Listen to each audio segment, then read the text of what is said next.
Thank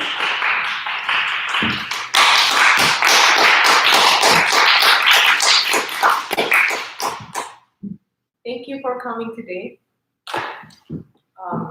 So today I'll be doing a lecture recital on the influence of the gamelan in Western piano repertoire. So Western composers in the 20th century were constantly looking for new creative ideas and new inspiration to create sounds in their compositions. Many composers start to look at non-Western music for inspiration. Then, the Indonesian gamelan was introduced to Europe in 1889 at the Paris Exposition Universelle. Since then, many Western composers become interested in the gamelan's distinctive style. Today, I will be performing pieces by these four composers: Claude Debussy and Maurice Ravel, French composers who heard gamelan at the World Expo in 1889, started to incorporate gamelan sounds into their works. They wrote music with the intention of invoking the gamelan sounds, but not to imitate or recreate them. A few decades later, some composers were composing pieces that are meant to be portraying, recreating, and imitating the gamelan. And those two other composers started writing music with gamelan sounds after they went to Indonesia and heard the gamelan themselves. Leopold Godowsky went to Indonesia and wrote a set of pieces for solo piano, the Java Suite, in 1925. And Colin McPhee was the first well-known composer to go to Bali and studied the Indonesian gamelan extensively. He incorporated substantial gamelan elements into his composition and also wrote significantly about gamelan. He and Ravel were introducing innovative sounds through their newly discovered gamelan sound. Godowski blended the Eastern and Western sounds in his composition. And McPhee mostly just imitated the gamelan sound, and many of his best-known works are actually transcriptions of the Balinese music. Despite their differences, all these composers decorated the 20th century Western piano music output with fresh and exotic sounds of the Indonesian gamelan. Gamelan is the traditional instrument from Indonesia. In case you need some reminder on where Indonesia is located in the world, this is the world map, and Indonesia is right here, just a little bit above Australia. And Indonesia actually has more than 17,000 islands, but today we will focus on the two islands that has the most significance in gamelan music that I'll be performing today. So this is the Java Island and the Bali Island. The Java Island is the most populated island, and Bali is probably the most well-known, especially in terms of tourism.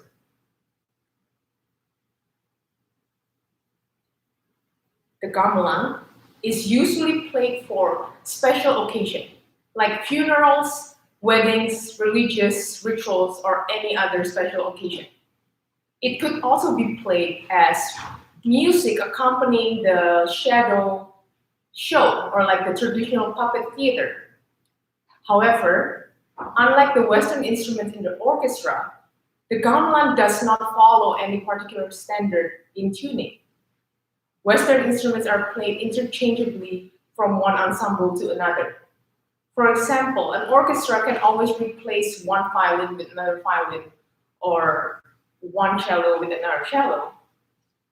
But the gamelan instruments are always played as a set. Therefore, differences in the intonations between gamelan sets is common and doesn't create problems in performances. Aside from the modes and tunings, another distinctive quality of the gamelan would be in its texture and rhythmic patterns. In gamelan, there are several different instruments that have different roles in creating the distinct interlocking patterns. So this picture is actually a gamelan set that you can find in the Instrument Museum in South Dakota. They have it right there. And gamelan consists of instruments like the kanong and katuk, this one. They are metallic pots that are keeping the beats. And then we also have balungan, which is metallic xylophones that provides the core melody. And we have kempul, a set of hanging metals that provides the underlying harmonies. And we have gongs that are also hanging. They are indicating the start or the end of a cycle. So generally, gamelan sounds like instruments playing ostinato in different melodic and rhythmic layers. So let's hear a little bit of how the Javanese gamelan sounds like. This is a performance by the Sari Raras Javanese gamelan, and it is performed on the gamelan set from the University of California, Berkeley.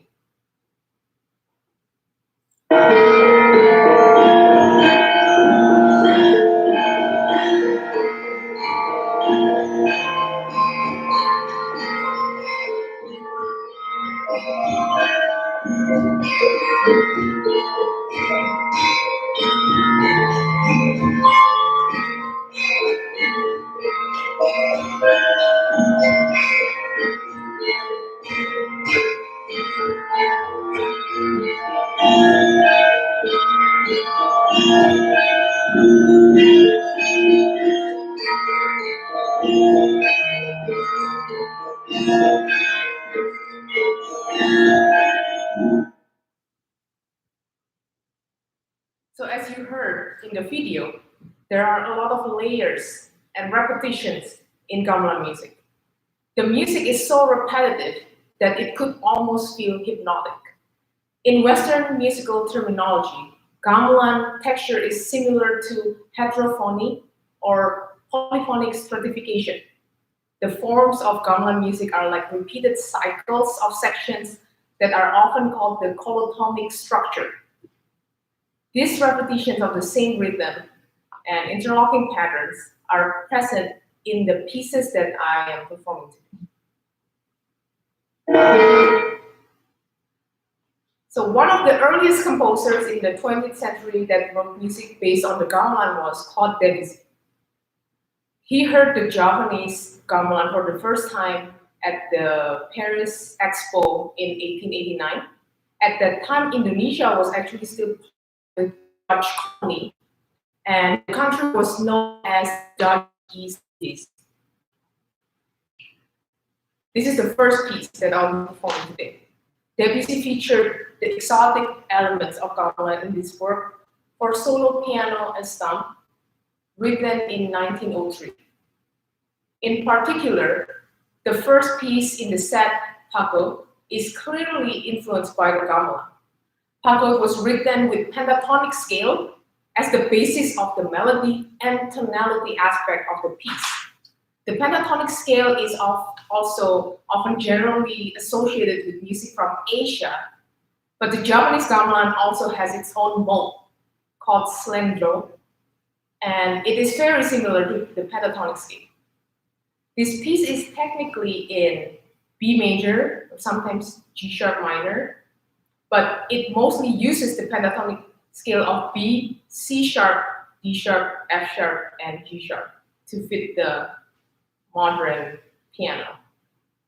According to Mervyn Cook, a musicologist, Debussy, quote, inevitably westernized perception of the gamelan's pentatonic tuning, end of quote. This is because, unlike the Western instruments in the orchestra, the gamelan doesn't follow any standard tuning, as mentioned before. Each gamelan has their own unique tuning. However, all of the music that I'll be performing today, that you will hear, will be performed on the piano. And if it's the case for Debussy, all of the other composers are basically also inevitably westernizing the perception of the gamelan tuning on these pieces. The gamelan unit tuning also is expressed in Debussy's use of close intervals.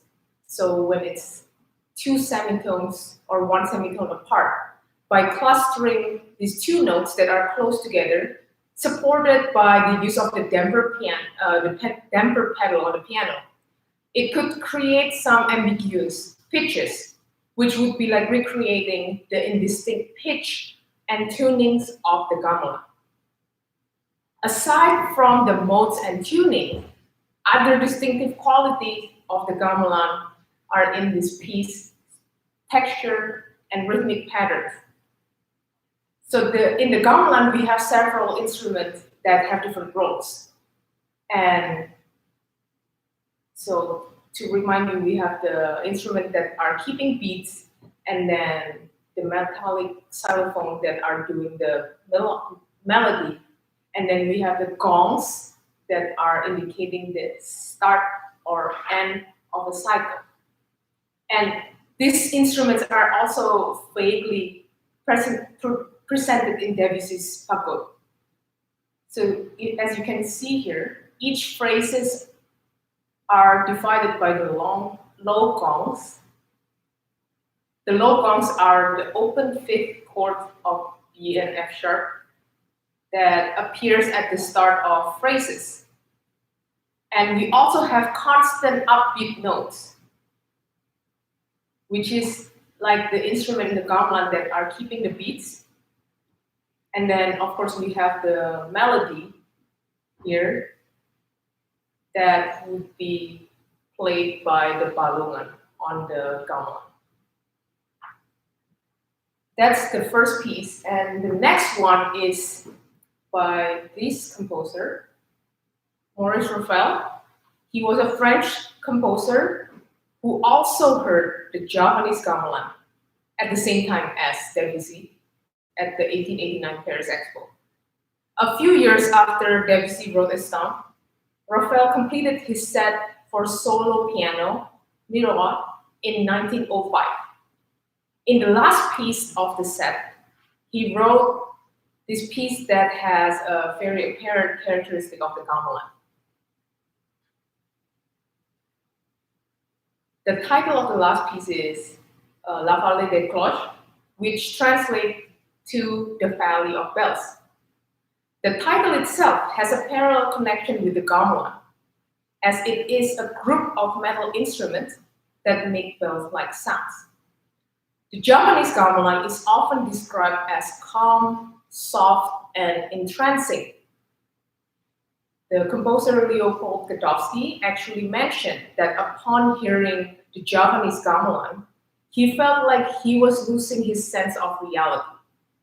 Perhaps the repetition and the persistence of the music create almost a hypnotic feeling. And Ravel's La Vallée des Cloches definitely brings this hypnotic effect upon hearing the piece.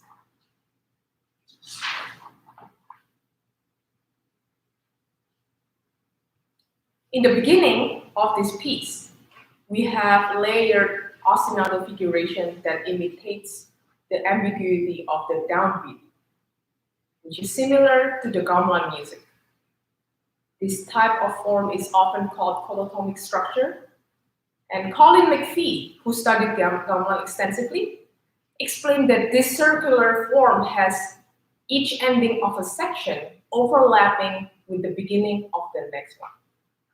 If you see here, this is a little bit of Ravel's La Vallée des Cloches, and you will see this repeated motifs, and we also have some kind of bell-like sounds, but they are not exactly always the same. Like they are not always on the downbeat.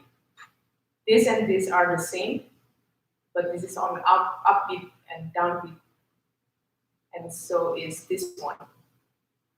So by doing that, by making it slightly later or slightly early, Ravel is kind of making this downbeat a mystery. So we would lose the sense of time also.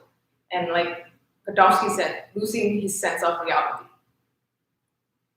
And Ravel's figuration in these measures are also similar to how Colin McPhee later wrote down his transcriptions of the Balinese Gamelan in his composition for two pianos, Balinese ceremonial music that I'll be performing later. So this is McPhee's transcription, and this is Ravel's. You can see how it's very similar, how he wrote it down. Ravel also achieved this colotomic structure effect by having sudden changes in time signature. This section that you see here, they're all in 5/4. But right before this section, we actually have a 4/4 section, and right after this, we have another 4/4 and 6/4. So he constantly changed the time signature, which makes it almost impossible to know what is the meter at the end. However, Ravel also wrote these low chords that could be imitating the gongs, which, if you remember, the gongs are indicating the start or end of the cycle. In this case, he's putting it in front of each measure so we can kind of feel the measures. La Vallée de Cloche also has other gamelan elements such as using 2-note clusters, 3-note clusters, like Debussy, to create the vagueness of tuning, and the layered texture throughout the piece. The piece is also written in 3/8 to clearly express the importance of the layered materials and voices. Because of the layering nature of the gamelan music, many composers wrote gamelan-influenced composition to be played for more than one pianist or more than one piano. Francis Poulenc, for example, he wrote concerto for 2 pianos and orchestra, which has a very clear gamelan influence and gamelan sound from the beginning of the first movement. And then from America, we of course have Colin McPhee that wrote Tabu-Tabuhan for 2 pianos and orchestra, and the Balinese ceremonial music for 2 pianos. Ravel actually also wrote another piece that has some gamelan sound. In the third piece from Ma Mère Liyue, the third piece is titled Laideronnette, impératrice des Pagodes, which translates as Laideronnette, Empress of the Pagoda. This is a piece for 4 hands on 1 piano, and Ravel also arranged an orchestral version of this piece. The piece has a programmatic description. It is about a Chinese princess that are cursed to be ugly, and then she was rescued by this green serpent that was actually a spellbound king. As usual, they fell in love, and curses were lifted, and they lived happily ever after in a pagode. This piece has definitely some resemblance to Debussy's pagode from Estampes. First, both are using the word pagode, which is assumed to be the tiered buildings found in many Asian countries, like China, Japan, Korea, and any other Asian countries. Gamelan sounds are also often described as unworldly and enchanted, and the fairy tale that accompanied this piece fits the overall mood of the gamelan sounds. Ravel also used pentatonic scale in this piece. In the seconda part, there are a lot of repetition of the same notes and rhythm, like the gamelan music.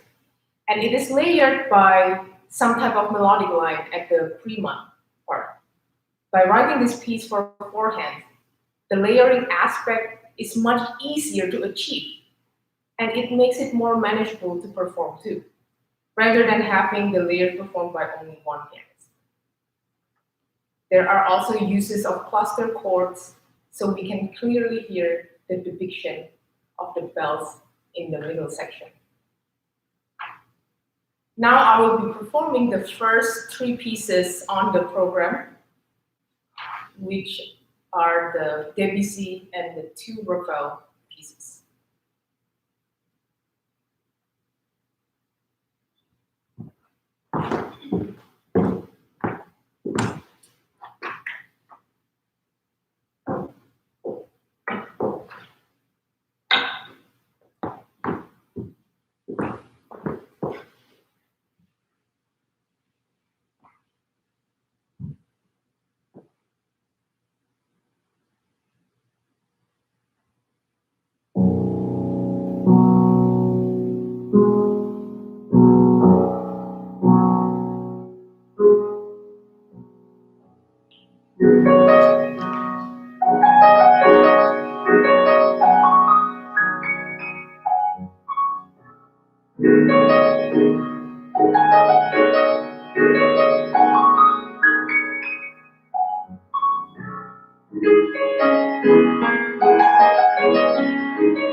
So the next two pieces that I will be performing are inspired by two different types of gamelan.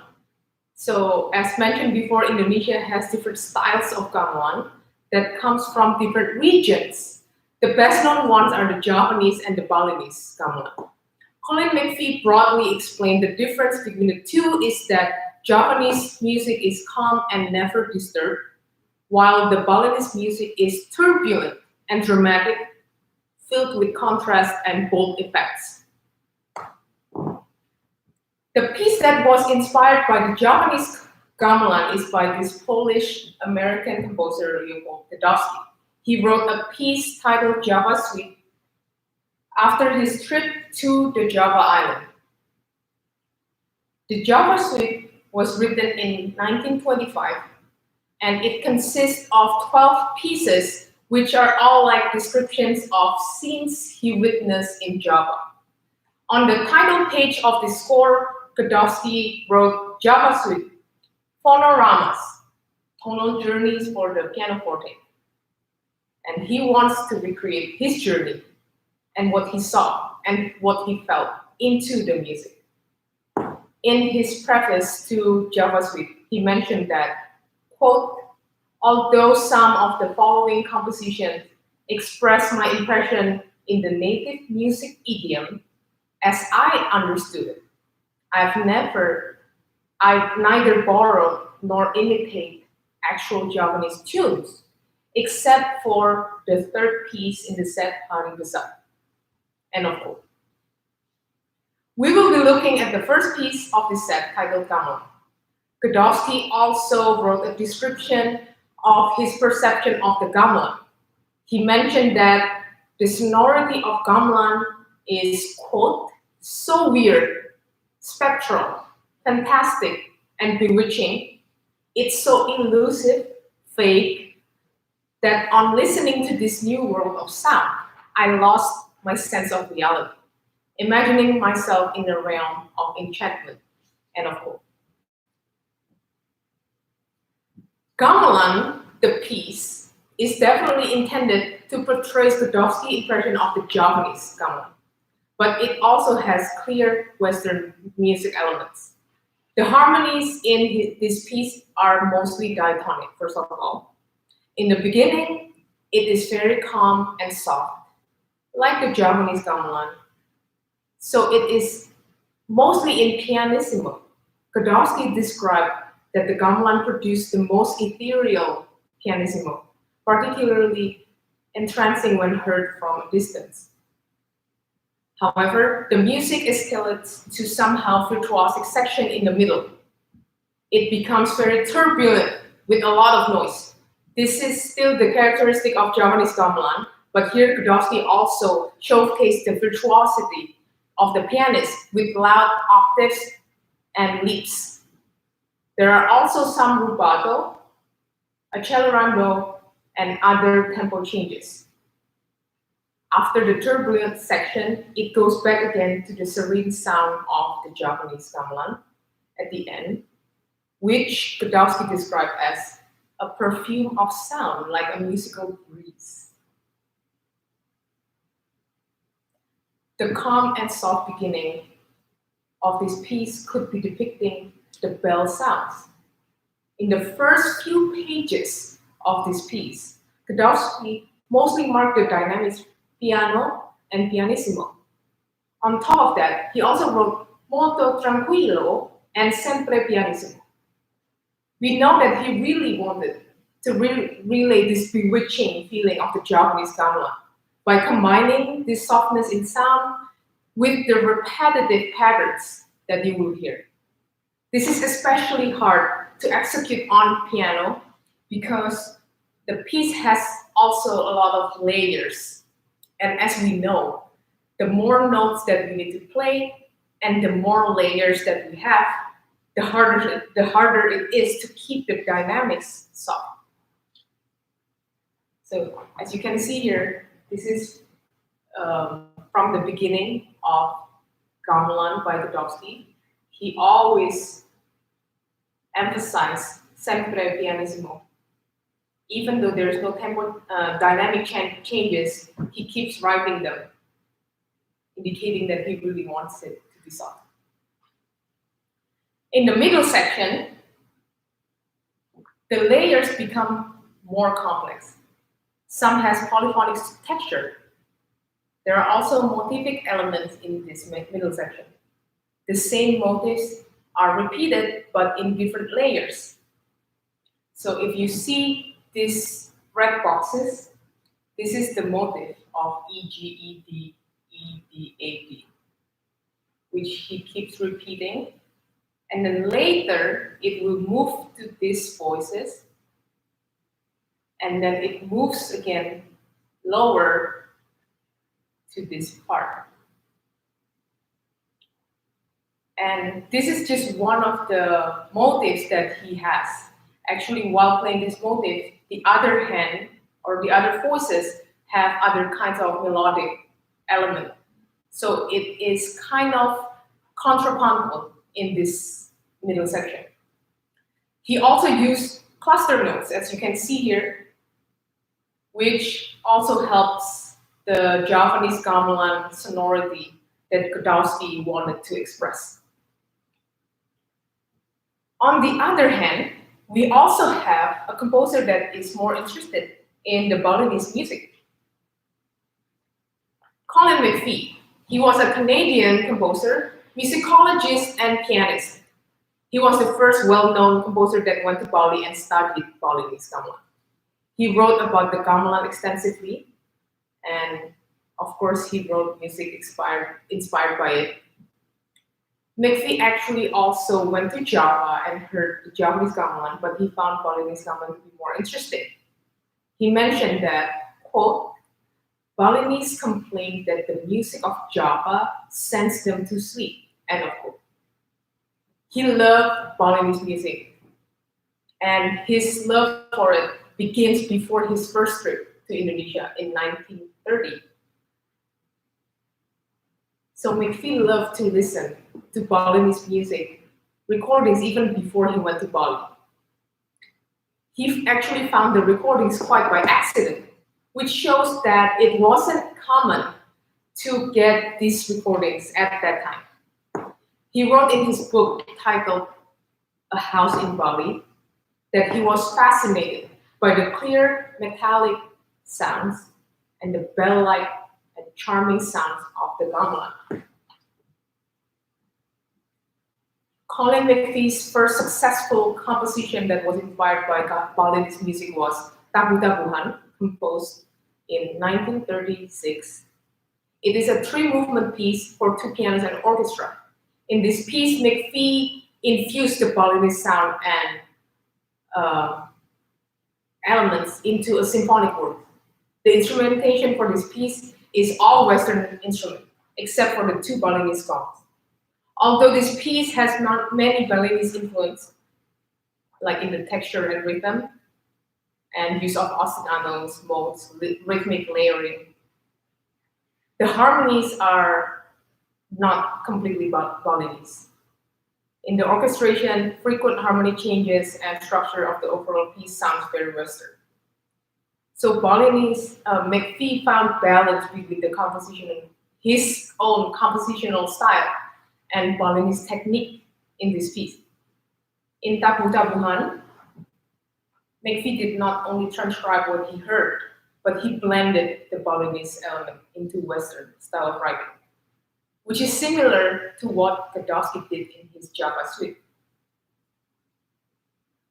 But Colin McPhee also wrote another piece, Balinese Ceremonial Music, published in 1940 for two pianos. This piece consists of three pieces that are transcriptions of Balinese music. And unlike Tabu-Tabuhan, that combines the two elements, Eastern and Western, this piece is almost like a literal imitation of the Balinese music into the pianos. The first recording of this piece was played by McPhee himself and the English composer Benjamin Britten, who was also introduced to the gamelan by McPhee. Balinese ceremonial music is probably one of McPhee's most well-known transcriptions of Balinese music today. McPhee transcribed a great deal of Balinese music, though many of the transcriptions are lost. He transcribed everything using a piano, therefore it is natural that many of his transcriptions end up being for the piano or two pianos and two pianos with other instruments. His transcriptions are also very important and influential because it gave many people opportunities to hear something that was otherwise unavailable at the time. Balinese ceremonial music was published at the time when actual recordings of gamelan were still rare in the West. In his transcription, McPhee wasn't only copying existing music into another form, but he was also making a creative work. Since he had to deliver the information from that music that doesn't have definite pitch or it doesn't have definite notation into this traditional Western instrument and the notations as we know it. The Balinese ceremonial music consists of three pieces that demonstrate different aspects of gamelan music. The first one, pemungkah. Pemungkah portrays music for the traditional puppet show or the traditional puppet theater. Second one, gambangan, depicts music for a cremation ceremony. And the third one, kabutelu, represents music for a celebration.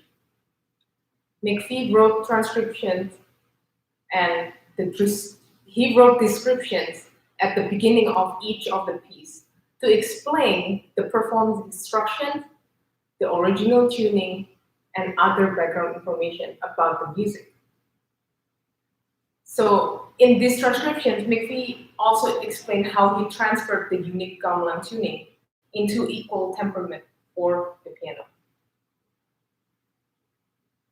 The first one, pemungkah, is actually an opening or an overture to the Indonesian traditional puppet theater. In the Western world, this is somehow comparable to overture in an opera. In opera, people gather for entertainment, and this could also be the case for the traditional puppet theater. People come together and listen to stories for entertainment. The original shadow play, the origin could be partly religious and partly entertainment. The topic of the show could include like gods, heroes, or it could tell some tales or legends from the Hindu epics. Because Bali is an island with Hindu majority population.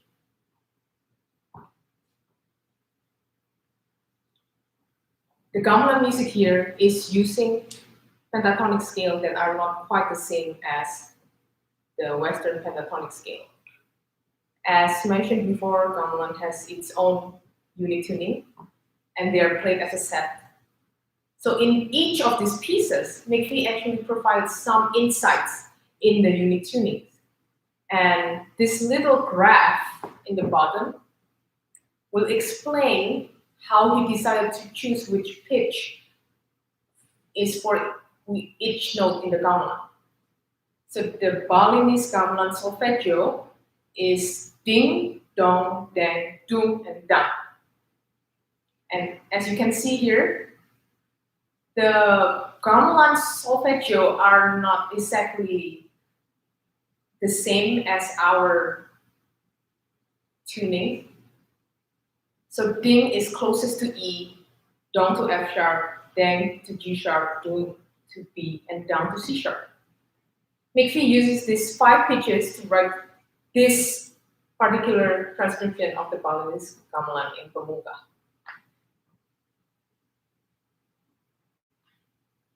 The second one, gambangan, is actually from the word gambang, which is the wooden syllable, instead of the metal ones that are usually used in other gamelan. Gambangan starts with a solo in the piano one, and it also follows the 5 notes that are closest to the original gamelan pentatonic that McPhee heard. The 5 pitches that McPhee used here are determined by the same method. At the same time, when McPhee heard and transcribed this music, gamelan was actually performed only during ceremonies of cremation of the dead. This piece is not very much focused on the melody, but rather the rhythm. There are a lot of syncopations and interlocking plays between the two pianos. McPhee mentioned that pianos must always be played as percussion instruments in this piece. The phrasing is arbitrary, since Balinese do not stress important notes, and that the drums, which supplies a throbbing rhythmic undercurrent, is the driving force in this piece. Both piano parts have an elaborate rhythmic conversation. McPhee called it a syncopated two-part counterpoint, and it is constructed to give a continuous 16th note sound that are completed when the two pianos are playing together. So if you see this red box, each part for the piano doesn't always have a continuous 16th note, but if you combine them together, they will create this interlocking pattern, and we will have continuous 16th note. And this is what McPhee called the syncopated two-part counterpoint. And this is the pitches that we'll be using in this entire piece. The third piece, Tabutalu, is a celebration music. It's to be played in a large ceremonies in Bali, such as temple feasts or other big ceremonies. This is a purely instrumental music, and it is not a dance music. Tabutalu consists of gongs, large and small, and the metal xylophone. In the piece, the melodies are actually played by the gongs instead of the xylophone, and the accompaniment is played by the xylophone. McPhee mentioned that the piece should project mood of noble tranquility. So even if it's a celebration music, it should still feel noble and elegant. The solo introduction of the piano one part in the beginning is somehow meditative. The low gongs in the two piano part later, you will hear a lot of low gongs in the two piano part. They are not meant to be harmonic support, but it is there to punctuate the melody. So when you hear it, it might sound out of place, but it's not supposed to sound harmonious with the rest of the notes.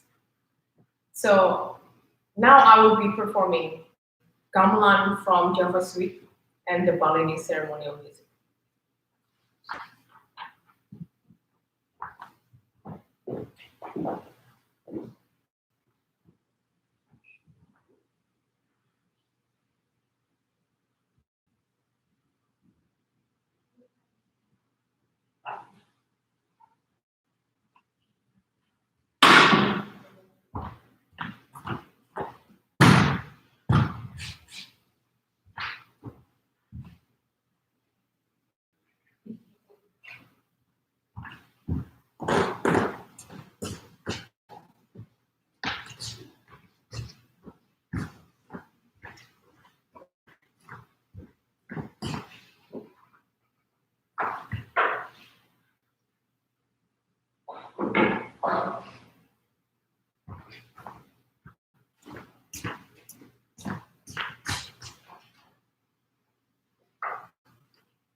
entered the Western piano repertoire from Debussy and Ravel's fascination with the Japanese gamelan. And then Godowski wrote music that he heard from his trip. And then McPhee also influenced many other composers to write music with gamelan aspect. One of them was the English composer Benjamin Britten. And then later we have another American composer, Lou Harrison, that also read McPhee's articles in Balinese music, and he studied them. He wrote music influenced by them, and he even wrote for the gamelan instrument itself. And then later, John Cage wrote some prepared piano pieces that also sound like gamelan. Because the gamelan music offers many repetitions and often creates hypnotic feeling, we can also wonder if the gamelan music has influenced the minimalistic music with extensive repetitions, as you can hear in the last piece. So the 20th century was filled with composers that were directly or indirectly charmed and inspired by the Indonesian gamelan. But they have their own ways to incorporate the foreign elements and use them to cultivate their own musical language, and at the same time, enriching the Western piano repertoire. Thank you so much for coming today, and until next time. Thank you.